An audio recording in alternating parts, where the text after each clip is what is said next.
Hello, sixth grade social studies. This is Mrs. Olsen reading a Greek myth about Demeter and Persephone.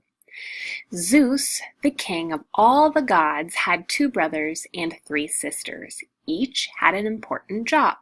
His sister Demeter was in charge of the harvest. If Demeter did not do her job, the crops would die and everyone would starve. It was important to keep Demeter happy. Everyone helped out with that, both gods and mortals. It was that important. As the story goes, Demeter loved her little daughter Persephone. They played together in the fields almost every day. As Persephone smiled up at her mother, Demeter's heart swelled with happiness, and the crops grew high and healthy. Flowers tumbled everywhere. As time passed, Persephone grew into a lovely goddess. That's when the trouble started. Hades, the king of the underworld, was a gloomy fellow. He normally hung out in the underworld. One day, Hades felt restless. He decided to take his three-headed dog out for a chariot ride. Cerberus, his dog, usually stood guard at the gate to the underworld.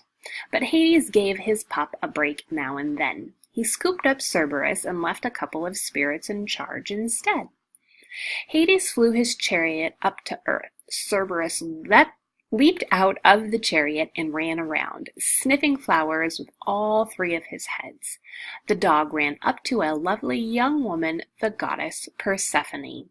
Some people might have been startled if a three-headed dog came tearing up, but Persephone only laughed and scratched his heads. Hades loved that old dog. He watched his dog playing happily with Persephone. He heard Persephone's delighted laugh. Hades fell deeply in love. Before anyone could stop him, he grabbed his niece, his dog, and his chariot and dove deep into the darkest depths of the underworld. Hades locked Persephone in a beautifully decorated room in the hall of Hades. He brought her all kinds of delicious food. Persephone refused to eat. She had heard if you ate anything in Hades, you could never leave. She had every intention of leaving as soon as she could figure out how to do so. Over a week went by. Finally, in desperate hunger, Persephone ate 6 pomegranate seeds. She promptly burst into tears. She was not the only one crying. Demeter, her mother, missed her daughter terribly. She did not care if the crops died. She did not care about anything except finding her daughter.